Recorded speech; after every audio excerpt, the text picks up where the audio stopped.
It seems to me that it's incredibly likely that one of the most beautiful cities on the entire earth is one that most people don't even know exists. I believe the general consensus is that Rome in Italy is the most beautiful city on earth as voted for by people, and if that's based on the architecture on show, the history it represents, the stories it tells, then it is absolutely ridiculous to not consider Samarkand in Uzbekistan as a serious contender for that #1 spot.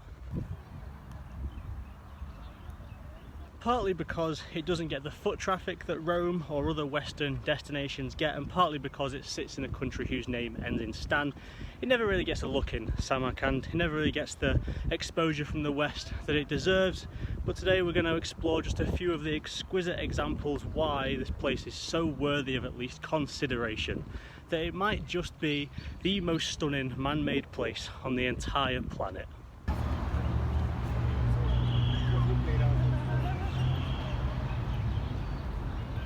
If what you want from a city is to see examples of architecture that are grand yet awe-inspiringly intricate, built in the capital city of what was once a powerful empire hundreds of years ago and kept in absolutely pristine condition, then here we have exhibits A, B and C. These three remarkable madrasas all make up what is known as the Registan complex in Samarkand, and it is absolutely breathtaking.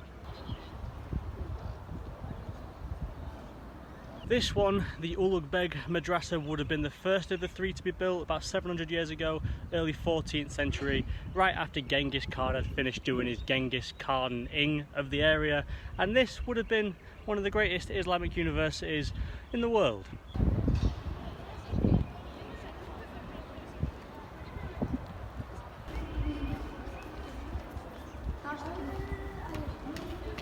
Opposite the Ulugbeg Madrasa is this one. This is called the Shahi Madrasa, would have been the second of the three to be built in the 17th century. Interestingly about this one, it's got a pair of tigers on it. As we discussed in Bukhara's video, the last video I put up, aniconism in Islam is the idea that you're not allowed to draw or try and form any kind of sentient being, especially not on Islamic architecture. But like the one we saw in Bukhara yesterday, this has got some animals on it. So, incredibly rare piece of architecture, this.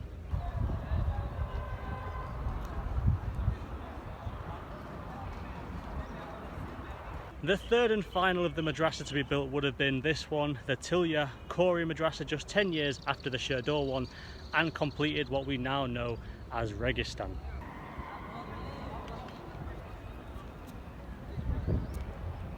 All three of these buildings are like one of those pictures that you can just continuously zoom into and find more and more. The closer you get to these things, the more intricate patterns you find in their details. Absolutely incredible.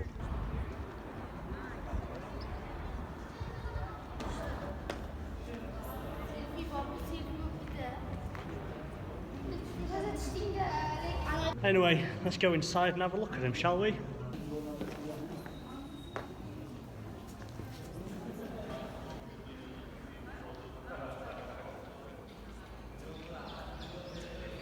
And this is what the inside courtyard garden thing of the Ulugbeg Madrasa looks like, and just like the outside. Unbelievable, isn't it?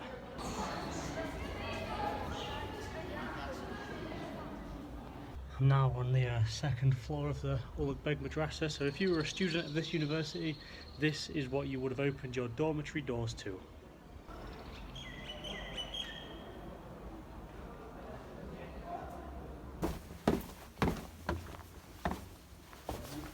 Alright, one down, two to go. Now to look inside the Shahi one.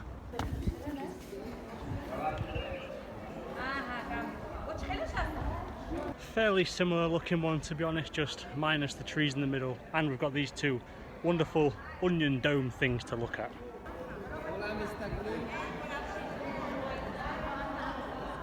There we go, second one down. Now let's go see the third and last one, Tilya Kori, see what that one's got to offer inside.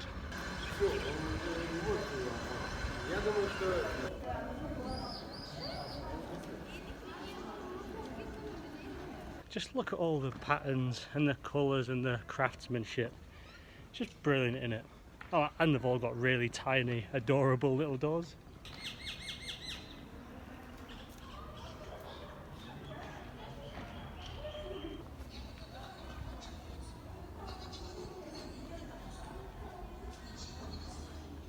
Oh, the heat is back. The scarf half turban thing is back. It's toasty, boys. Anyway, this has been Registan in Samarkand, Uzbekistan. I don't care what you're into, what your personal preferences are.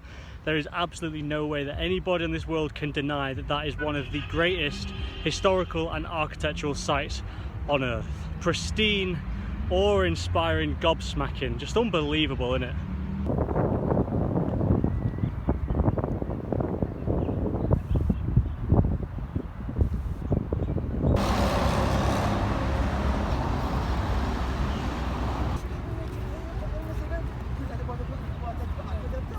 While the buildings of the Registan complex are of course dead old and dead good, they're obviously not quite as ancient as some of the stuff you might find in the more popular tourist places like in Europe. But that's nothing to do with lack of civilization, and in fact if it is history that gets you going, it's worth knowing that this area has been inhabited by humans for about 40,000 years, and this city specifically has existed since the 8th century BC, which is about the same time the Roman Empire was created.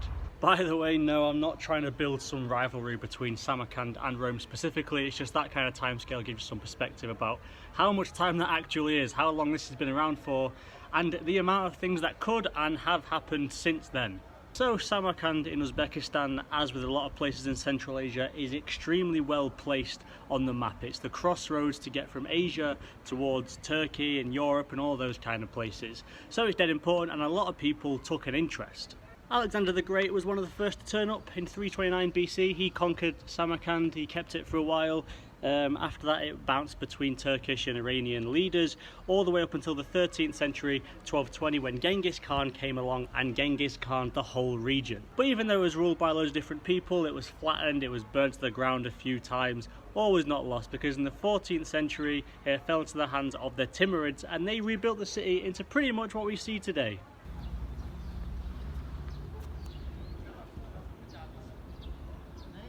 And the leader of that last empire that I mentioned, the Timurid Empire, was a guy called Timur, and he was buried here in 1405. This is the Gur-e-Emir complex, which means Tomb of the King. He ruled from 1370 until he died, and he was the one that made Samarkand the capital city. In the 17th century, after the Silk Road trade route took a bit of a hit, this fell slightly into disrepair, but although there's got a few marks of its age, it's mostly quite well preserved for such an old building.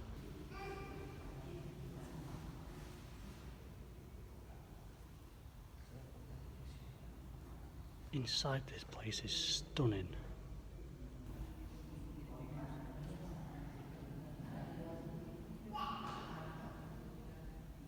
And yeah, this is the mausoleum of Timur, leader of the Timurid Empire. He's also the guy responsible for the magnificent buildings we saw at the Registan complex, and he became incredibly influential worldwide even after he died for a couple of hundred years, because, interesting fact, this building is what was used as the model for the Taj Mahal in India. How about that?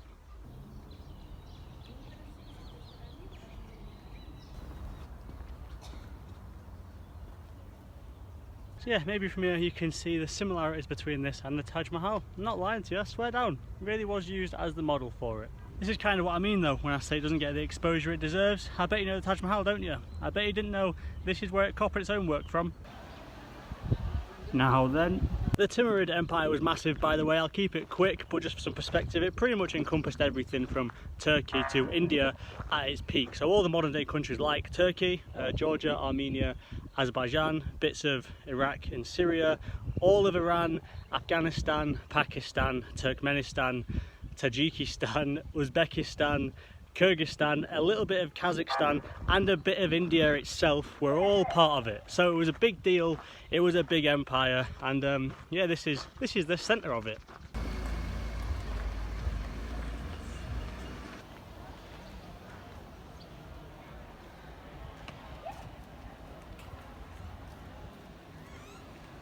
I think we're starting to get the gist, aren't we, of the style that the Timurids like to build in.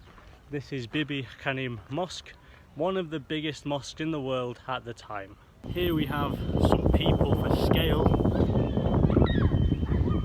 and here's how big it actually is. It's enormous. So this one might look a bit similar to the rest of what we've seen today, although a lot bigger, but it's special because of the story behind it. This is the Bibi Kenim Mosque. Bibi Kenim was the wife of Timur, and it's said that she built this as a surprise for him for when he was getting back from India. So he'd been out in India for a long time, conquering people, banging out Indians, and she wanted this to be ready for him for when he got back. But the architect that she had on the job was in love with her, and he said that he wouldn't finish it on time for Timur getting back unless she let him kiss her on the cheek. Eventually she gave in. It was really important to her that this was done on time, but the kiss left a mark. So Timur got back from India. Obviously he was buzzing with this absolute masterpiece. Look at the size of it.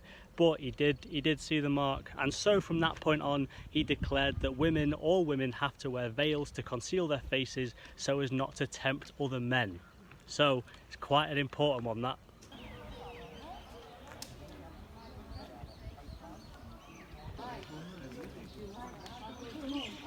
It's also said in local legend that that big Quran in the middle, if you crawl under that as a woman, you'll be blessed with lots and lots of babies.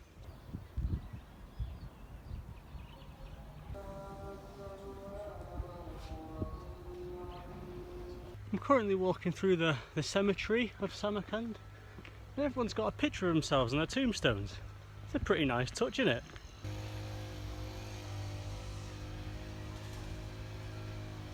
Pretty peculiar cemetery this. I'm not actually here to visit this, I'm not that morbid, I'm just passing through, but it's quite an odd one.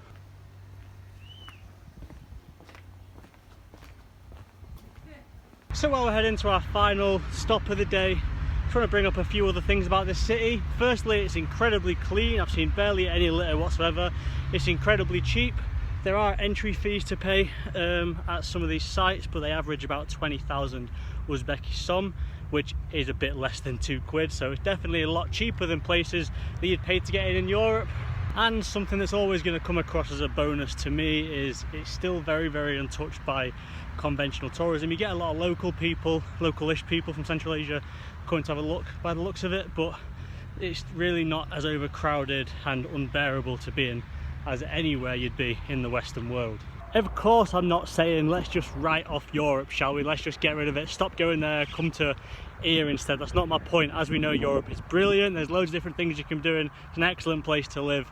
It's a really good place to go traveling around. All I'm trying to say with what I've mentioned so far in this video is that Samarkand in particular, but also Central Asia, is at least on par with what we have to offer in Europe, and it shouldn't just be skipped over as that corner of the world. I'm quite a firm believer now, after today especially, that this is one of the best tourist spots in the whole world, except they just don't have any tourists yet.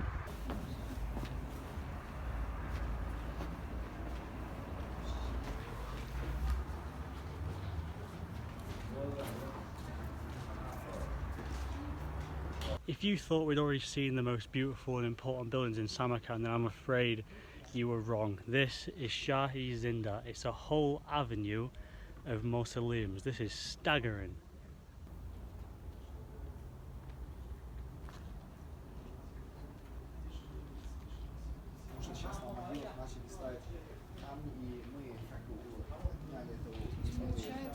They all hold different members of family and friends groups. This one and this one hold Timur's sisters and his daughter.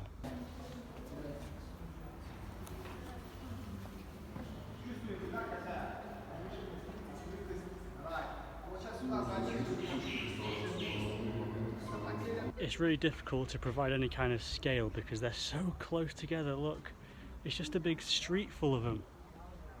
The patterns, the colours, I've said it 1,000 times today, but the tile work on every single one of these is absolutely stunning.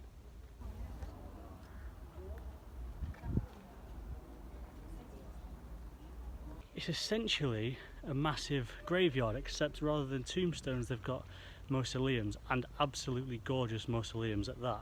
There are over 20 mausoleums in total, holding individuals or multiple people in each one of varied importance, from Timur's general, for example, up to his sister, his daughter, his cousin, family members.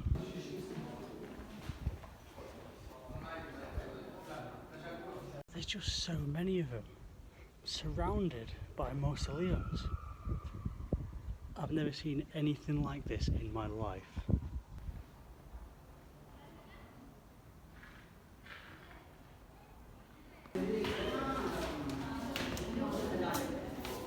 And this one is the most important one of all of them.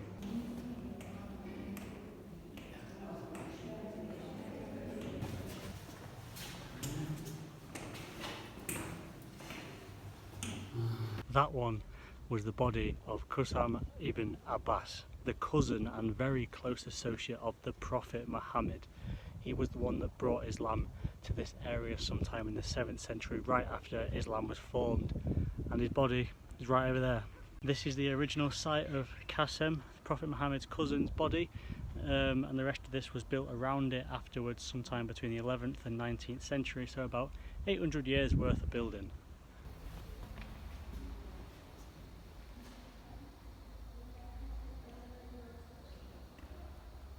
I really cannot overstate how impressive this whole place is. Even if there was just one standalone mausoleum of that detail, that quality, it would be incredible, but there's tons of them.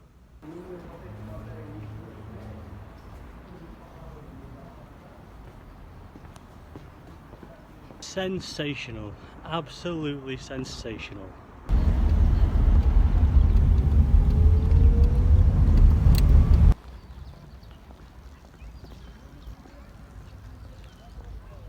And so, yeah, this has been Samarkand. I reckon the stuff we've explored today, everything we've discovered and gone over history-wise, building-wise, even down to the cleanliness of the streets, all the little details, everything adds up to make Samarkand absolutely appropriate and brilliant, in fact, for tourism. I think the sites we've seen today, all of the pristine history they've got on show, really qualifies this as one of the most beautiful man-made places on earth. I think it's quite apparent I've had a cracking day, but let me know what you thought to it. Let me know if you think there are other cities on earth that are more beautiful or impeccably kept than Samarkand. I'm very open to suggestions, but for me this ticks every box that Rome, London, Paris, Toronto, Melbourne, Sydney, they all tick, and more. I just think it's brilliant, this place. I think it's absolutely well equipped to be considered the top spot in the world. But anyway, I'm at the train station now, waiting for my train to take me to Tashkent, the capital city of Uzbekistan. But